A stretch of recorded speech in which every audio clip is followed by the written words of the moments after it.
Aujourd'hui encore, nous croisons constamment des vestiges, des plaques, commémorant la Seconde Guerre mondiale. Au printemps 2000, j'ai demandé à ma grand-mère, ma mère et mon grand-oncle de me parler de la guerre, de leur guerre. Si leurs témoignages n'ajoutent rien à la grande histoire, ils sont néanmoins représentatifs de ce qu'ont connu bon nombre de familles en France. Voici le quotidien d'une famille ordinaire, raconté par elle-même. Je vois le machin rouge. Ouais, mais il faut pas que tu regardes vraiment la caméra, il faut que tu me regardes moi vraiment. Oui. Tu as du son? Oui. Tu m'entends? Tu m'entends bien? On fait comme si, Il n'y avait rien. comme si on n'avait pas discuté la dernière fois, Bon. on fait comme si c'était la première fois. Oui. En 1938, mes grands-parents, Marie-Ange et François Morin, s'installent à Guères pour reprendre la gérance d'une coopérative agricole. On vendait tout. Des engrais, on stockait le blé. Eliane, leur petite fille, a 4 ans. Mon oncle était parti faire son service militaire à Bar-le-Duc. Il devait avoir 20 ans. Que faisais-tu avant ton service militaire? Je travaillais avec mes parents, dans les fermes. Et tu partais pour combien de temps faire ton service? Je partais pour 2 ans. Avant la guerre, j'avais un an de paix quand la guerre est déclarée. J'étais ordonnance du capitaine, c'était pas malheureux, il n'avait rien à faire. Ordonnance, c'est quoi exactement? Je m'occupais de son cheval. Alors j'allais me promener à cheval le matin, un peu l'après-midi. À faire mon actif, j'aurais dû être formé. Je devais passer la commission de réforme à Chalon-sur-Marne. Je me croisais un poignet sur la glace. Je devais être réformé, je ne vous dis pas. J'étais volontaire. Hein. La guerre éclate. Mon mari a été mobilisé. Il a été mobilisé, il n'avait pas fait de service militaire. Il a été mobilisé à Grandchamp, auprès de Vannes. C'est grave pour une petite fille que son papa part à la guerre. Il était avec des étrangers, beaucoup. Des étrangers qui avaient rejoint l'armée française. Pendant que papa était à la guerre, maman a été obligée de continuer à faire marcher son commerce et il fallait faire des expéditions de pommes à la gare de Guères. Et c'était par wagon complet qu'on expédiait les pommes que les agriculteurs nous apportaient. Guerre, le 17 novembre 1939. Mon chéri, je n'ai écrit qu'une carte aujourd'hui, car ils sont venus amener les pommes. Je n'ai pas eu le temps, pardonne-moi. Mon petit Armand m'a écrit. Il est remonté en ligne. Je ne t'oublie pas. Les plus gros baisers sont pour toi. Tes petites poupées, Marie, Eliane. Landroff, le lundi soir 1939. Chers frères et sœurs et petites nièces, je vous écris 2 mots pour vous donner de mes nouvelles. Je me porte très bien. On attend les événements et on fait des tranchées. Question nourriture, ça va. Mais nous n'avons pas grand appétit. Ça ne descend pas, mais il faut s'y faire. Si Dieu merci ça s'arrange, qu'on s'en retourne. Enfin pour le moment c'est toujours l'équilibre. Ne vous en faites pas, ma chère sœur et mon cher frère. Je me demande ce qu'ils deviennent chez nous. Allez-y les remonter. Un bonjour à ma petite Eliane. Je finis ma lettre en vous embrassant de loin. Espérons qu'un jour on le fera vraiment. Votre gars qui vous aime tous. Alors j'étais observateur. On m'avait donné une peu de faire des plans en ligne. C'est pas la planque. Hein. Et tu observais les Allemands? Madame, oui, si je voyais quelque chose, je n'avais pas contre l'instruction avec mon certificat d'études. Hein. On a encore des fusils 7,15. De la guerre 14-18, j'ai vu qu'on était en ligne, en première ligne, à du côté de Saint-Avold, Rémeline. Eh ben, on ne peut plus remettre la boîte de culasse, parce qu'il fait le froid. On avait des adjudants, ils étaient trop hauts, on ne pouvait plus marcher. 1, 2, il est trop vieux, il était bon à sa retraite. Pendant qu'il était en Pologne, on était sur Forbach. On aurait dû avancer là. On aurait dû avancer. Je dis ça par mon point de vue. On reculait, je ne sais pas pourquoi. On était à la frontière, peut-être même pas encore, on aurait pu on avait entré en Allemagne. Et on recule, je ne sais pas pourquoi. Les Allemands contournent la ligne Maginot et envahissent la France. Le soir, on était couchés. Je pensais à mon père, forcément, et je disais à maman, est-ce que tu crois que les Allemands tirent juste sur mon papa? Mon nom est sorti. Il y a bien les 2/3 de la compagnie à s'en aller, et les autres vont suivre. Mes 2 petites poupées chéries, je vous dis surtout de ne pas vous en faire toutes les 2. Nous passons des moments durs. Il en viendra de meilleurs. Mais comme tu dis sur tes lettres, oui, ma petite Marie-Ange, je serai courageux. On avait des preuves de la guerre parce qu'il y avait des gens les réfugiés qui sont venus en France, dans toute la France, mais il y en avait devant chez nous, ils venaient à la gare de guerre. On va en renfort avec les bus de Paris, la nuit. On va en renfort, ils arrivent à Compiègne, à Senlis. C'est là qu'on ne te met même pas en position, toi. Et donc c'est là que... Oh, c'est là qu'on s'est fait dérouiller. On était dans le château de Verberie, c'est là que j'en parle de la fumée, de la poudre, de la toucher. Et vous avez été bombardé? Comment ça s'est passé? Oh, bombardé par des artilleries ou des mortiers, on ne sait pas, on entendait les branches craquer des arbres dans le château là, tu ne voyais que fumer. Tu ne voyais, là on a perdu du monde là, nous.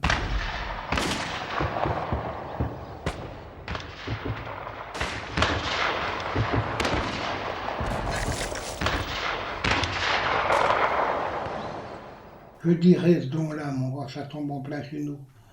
Je dirais ce avant tout, si ça tombe chez nous, tant pis. Eh ben, il s'est fait baiser.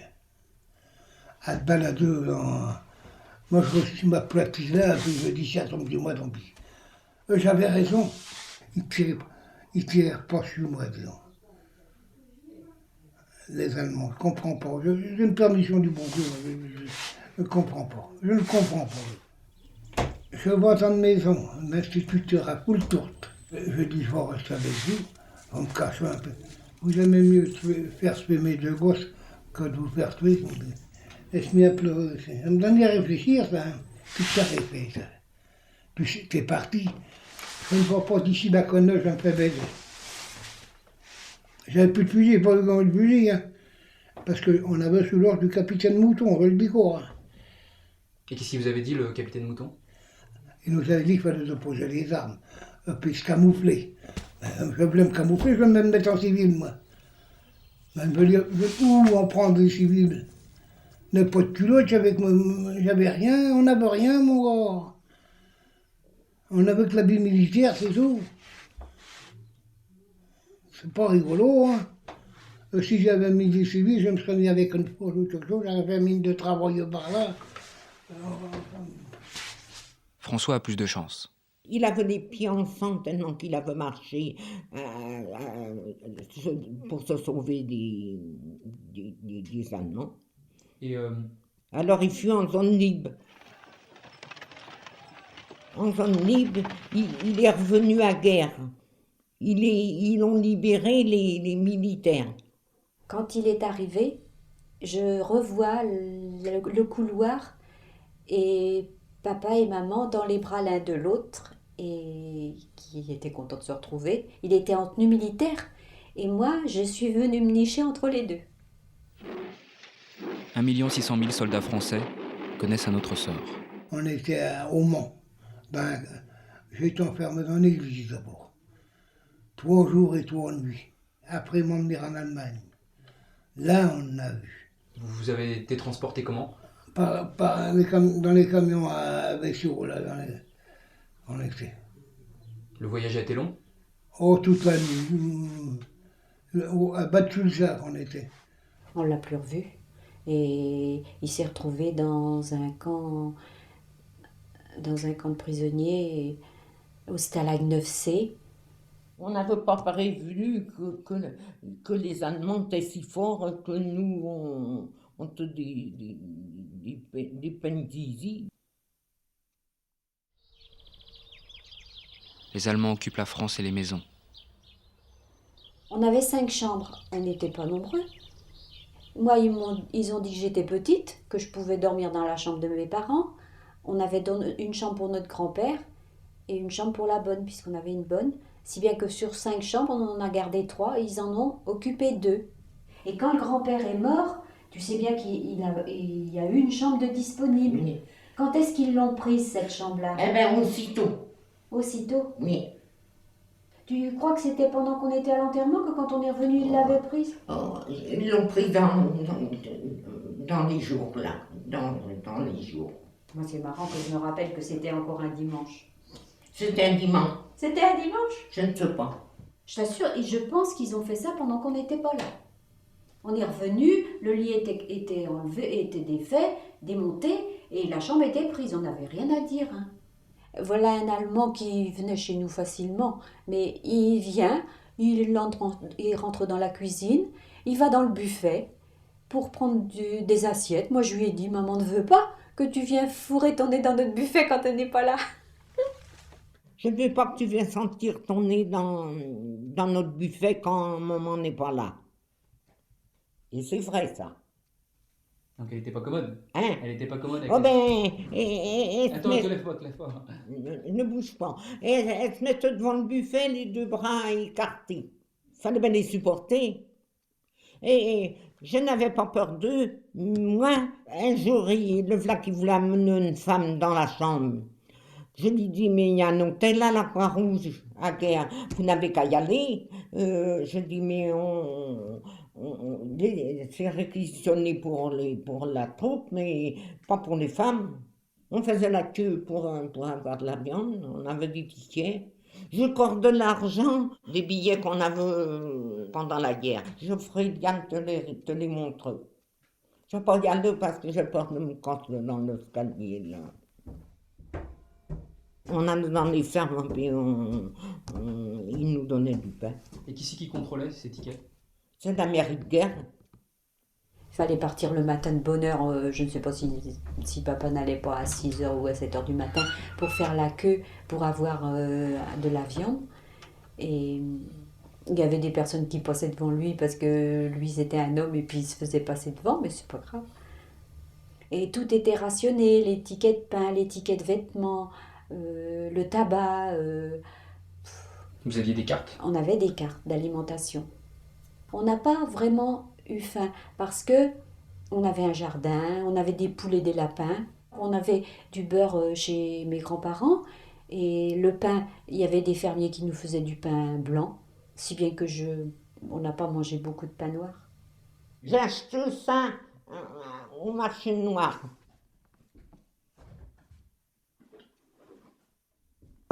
Je l'ai acheté au marché noir pour Eliane. Tu l'as acheté à qui? Avec un commerçant qui avait fallu donner du beurre. Il est un peu cassé. Il est cassé à moitié, il ne va pas me le casser aussi. T'arrivais à correspondre avec ta famille? Une fois par mois. On ne marque pas ce qu'on voulait. Hein. J'empilais les planches, moi. Je suis empilé les planches. C'est pas question quand on te malmène trop. Mais c'est plutôt que, à mon point de vue, on n'a pas bouffé. Fallait voler des patates pour les manger. La faim fait souffrir. Hein. Ni charbet, ni cessine. Ça veut dire pas de travail, pas manger. Voilà comme il causait. Ah, j'avais de bons copains. Hein. On vivait entre frères. Mieux qu'entre frères. Eux, ils touchaient un colis, à un moment donné. On mangeait tous ensemble. Ça, c'est bien, ça. Il y avait une cigarette, on la fumait en trois. Ça, c'est de la camaraderie, non.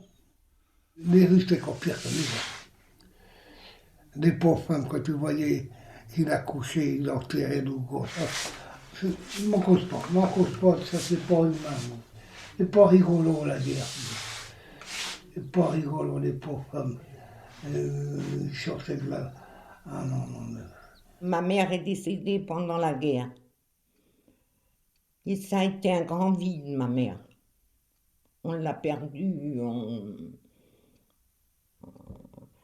Vous savez, elle a été opérée et puis elle est morte des suites d'opération. Je suis 3 mois après. Et d'après ma soeur, il m'avait envoyé un télégramme de jamais reçu. Un peu de pistonnage, je m'en foutais de tout, quoi. Il y a eu aussi l'histoire des transformés. Il y en avait qui passaient transformés. Ah, oh là là, oui, tu as raison. Là. On pensait chacun son tour. Est-ce que vous pensez civil? Parce que les civils, aller au cinéma, ils n'étaient pas prisonniers. Hein. Et c'était quoi cette histoire de transformés? Qu'est-ce qu'ils vous proposaient? Ah ben, il proposait d'aller. Il était payé comme des civils. Il avait la distraction d'aller comme des civils. Comme les civils allemands. Et qui c'est qui avait décidé ça? C'était qui était à l'origine? La Bourse, c'est qu'ils collaboraient avec les Allemands. Là. Alors on pensait un par un. Moi je leur ai dit, je suis venu avec ma capote, je creverai dedans, c'est de l'eau. T'as refusé parce qu'en plus il y avait c'était Vichy en fait qui... Voilà, on appelle ça, il avait le costume pétain. Tu comprends ce que je veux te dire? Mais il avait vendu la France pour moi. Oh, je ne serais pas revenu ici. Il n'est jamais revenu, je te le dis carrément. Enfin, s'il avait gagné, je ne serais jamais revenu. La résistance s'organise, les représailles et les délations se multiplient. Comment ça s'est passé au Bois-Jean? Comment tu te rappelles de ça? Eh bien, au Bois-Jean, il avait embauché un commis au Bois-Jean. Un commis de, je ne sais pas où, c'est un espion. Il a eu des indices qui lui ont montré, je ne sais pas si c'est vraiment le tabac anglais, c'est ce qu'on raconte, mais je ne suis pas sûre que ce soit ça. Il a eu des indices qu'il y avait des gens qui faisaient partie d'un réseau et qu'il allait y avoir lieu un parachutage au Bois-Jean. Et il a dénoncé le réseau de guerre. Ils ont cherché le patron du château des Vaux, mais il n'était pas là. Et après, ils ont eu une liste, ils ont cherché tous les gens qui étaient mis sur cette liste. Et 4 monsieur de guerre que je connaissais bien, dont le père de 2 de mes copines, qui ont été envoyés en déportation, il y en a un qui est revenu sur les 4. 3 sont morts en déportation. Ils sont allés à Buchenwald. Est-ce que tu as pensé à un moment à t'évader? Pour aller à la frontière, j'avais plus de 300 km. C'est beaucoup. Hein. Je me dis, comment je vais me diriger, moi? Où me mettre? Certains ont essayé de s'évader dans ton... Ah, j'en ai quelques-uns, mais ils se sont prêts baiser. Je ne vu un quelque chose. C'est plutôt, j'aurais pas dû partir. J'avais eu mes civils. Là, je regrette toute ma vie. Là, on était gardés avec un fusil, un adjudant, nous, hein, au commando. Hein. Ils dormaient avec nous. Hein. Les années passent et la vie continue. On n'avait pas beaucoup de distractions. Alors le soir, après souper, un couple d'amis venait à la maison pour faire une partie de petits chevaux. Et ça se terminait tard quelquefois. Et parce que Alexandre m'aimait tricher un peu. Mais vous jouez aux petits chevaux? Oui, Et des fois ça finissait tard. on triche un petit peu. Qui c'est qui trichait? On disait qu'elle comptait à la fourchette. Et ça pouvait se terminer, mais tard, parce qu'il fallait toujours que... Ils voulaient toujours avoir gagné l'un et l'autre, alors ça pouvait se terminer. Alors, ils s'en allaient quand même, parce qu'il y avait le couvre-feu. Et ils étaient obligés de partir par des sentiers, par derrière chez nous. Armand se fracture le bassin. Donc, il n'y a pas été à bout de snow dans ta planche, tu comprends? Ça porte une planche, elle te fait de 4 mètres. Tu tombes à la renverse, ça fait ça y est. Et c'était quand ça que tu as eu cet accident? Ça fait en 43, 4. C'est aussi le tournant de la guerre. Quand il y a eu le bombardement de Bru, et ça faisait un bruit épouvantable. Et on était descendu dans la cave. Et on entendait notre porte d'entrée, mais qui cognait, qui cognait. Moi, j'ai vraiment eu très peur ce jour-là. À vol d'oiseau, il y a plus de 50 km de guerre. C'était épouvantable. C'était un bruit, j'ai gardé le bruit d'un enfer. On les entend bien. La maison où on habite à Guerre, tellement que les bombes, ça secouait les portes. Après ce bombardement de Bru, papa s'est décidé, il a dit il faut faire un abri. Et dans le fond du jardin, il a construit un abri. Il y avait les Américains sans doute qui mitraillaient la gare de Guerre. Et moi j'étais dehors, je sortais de l'abri, puis je disais oh là là, j'ai pas peur. Et puis je voyais passer les avions. Eliane n'était pas très disciplinée, elle sortait, non? Elles sortent pareil. Qu'est-ce qu'elle disait? Elles disent qu'elle avait communion le matin. Qu'elle était tranquille, quoi. Hein? Elle était tranquille, alors? Oui. Mais elle est petite, tu sais. Le jour de la libération. Des colonnes d'Allemands ont défilé toute la journée devant chez nous et s'en allaient. Et au milieu de l'après-midi, on a su que les Américains arrivaient. Et nous, papa n'était pas là. On a cru bien faire en partant pour les voir. Et puis on était parti, on avait passé le passage à niveau. Et on rencontre un monsieur. Il avait un bras de coupé de la guerre 14-18. Il nous dit, vous allez voir les Américains, mais si jamais ils s'amenaient une colonne allemande, vous seriez entre les deux, ils vous tueraient. Eh bien, on a fait demi-tour, et puis on est revenu chez nous. On l'a coûteuse pour nous, là. Il avait raison. Eh bien, il avait raison. Ils se sont croisés sur la place de l'église. Il y a eu des balles, il y a eu une maison qui a pris feu. Il y a une bonne femme, il y avait un Allemand qui te tuait à guerre. Elle fichait des coups de pied dans le cadavre. Il y en avait 2 ou 3 qui étaient par terre et leur sang coulait dans les caniveaux. Et il y avait une femme qui balayait le sang des Allemands et elle disait « Voilà le sang des Boches !» Et puis elle balayait le sang. Ah ben, on était heureux. C'était la fête, hein, tout le monde était content, les filles montaient sur les chars, enfin bon. Et les Américains, vous savez, ont été reçus à bras ouverts.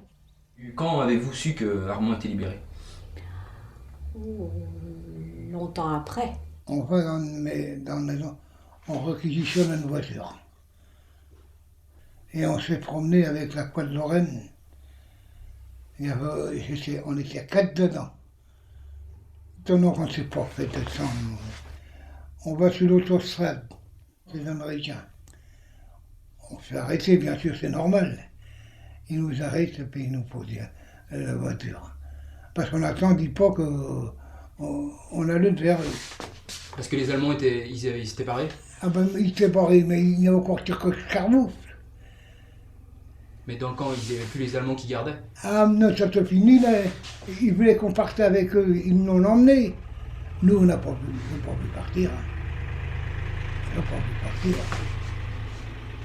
Il s'est donc arrivé parce que j'étais mec comme un tout, il allait m'avoir.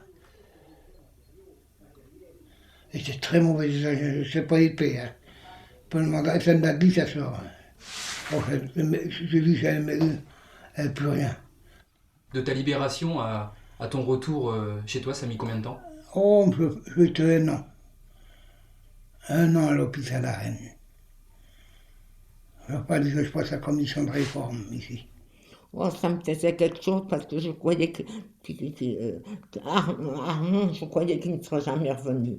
Il est revenu du sud des brancards.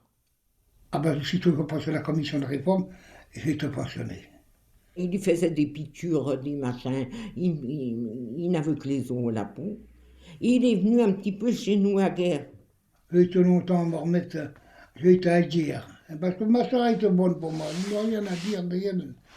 Ma soeur était bonne. Je dis ça, je remplace ma mère. Il faisait du vélo. Et c'est peut-être grâce au vélo qu'il a réussi à remettre son... Je ne sais pas comment il a pu s'en tirer aussi bien d'une fracture du bassin. Et qu'il a réussi à pédaler, à force de pédaler, il a réussi à remettre ses jambes en état. Comme son père avait, avec l'aide de papa, avait quand même réussi à maintenir la ferme à peu près en état, il a voulu reprendre le travail de la ferme, mais il n'était pas tellement solide. Hein. J'avais dit à mon père devant, quand la mère mourit, mon père, cela, reste toujours avec moi. Je dis, faut rester un peu. Et puis j'avais le droit de place de l'État. J'avais le droit de place de l'État, mais on va pas nous en vouloir, c'est de ma faute. J'arrête plus heureux. Et votre commerce, il marchait bien? Ça ne marche pas tellement. La fin, là, ça ne marche plus. Puis on est parti, ton père, mon mari est mort et ils nous ont envoyés. On avait presque mangé de bouchon. C'est pas bien. Vous savez, les Allemands ont occupé cette maison-là, mais je touchais de l'argent. Elle a été abîmée, hein. Les planchers étaient cassés, il y avait des traces de balles dans les murs, les portes étaient abîmées, et si bien qu'on avait demandé des dommages de guerre. On en a touché un petit peu. Quand on est revenu à Baignan, nous, après, on a touché il a fallu faire un dossier en béton pour avoir quelque chose.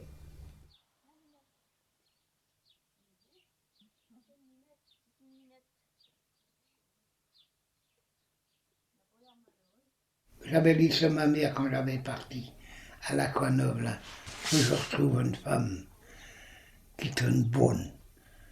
Elle me rappelle, elle avait arrangé un lapin là pour pas, mais ne c'est pas la cause.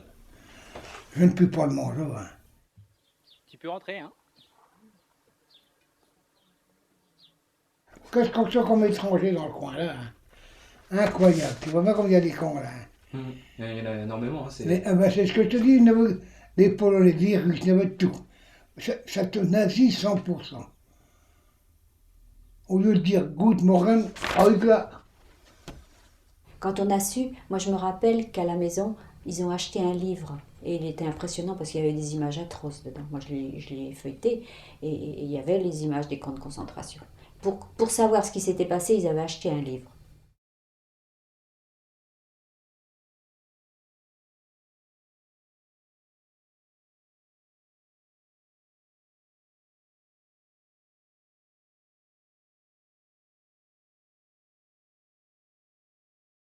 Ah, moi je passe une drôle de jeunesse. Je suis parti à 21 ans, je suis revenu à 29 ans. J'ai été mobilisé le 2 novembre, le 5 38. J'ai été libéré complètement de l'armée qu'en 46. Compte combien ça fait. Ben, ça a marqué mon enfance quand même. Hein. Je ne peux pas oublier cette partie de ma vie là. J'étais petite et puis ben, c'était une période importante quand même. Je pense que mon enfance a dû être changée du fait de la guerre, hein, je pense. Tu repenses souvent à cette période ou pas? Non, T'essaies d'oublier? oui. Et tu repenses souvent à ça? À cette période? Ah, je n'oublie pas. Les trucs que je te raconte, là, c'est gravé pour moi.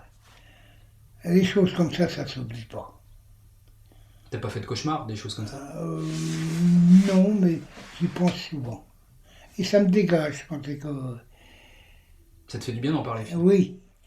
Il y en a qui disent ça, d'autres. C'est vrai aussi par le fait. Tu comprends? Mais ça fait du bien. Et à l'école, on chantait « Maréchal, nous voilà devant toi, le sauveur de la France ». Et ça, c'était pas... Et on chantait ça de bon cœur. Hein. Et en fait, à l'école, nos institutrices, elles nous l'avaient apprise, la chanson. Hein. Ouais, tiens, ça me revient, ça aussi. Le général de Gaulle, là.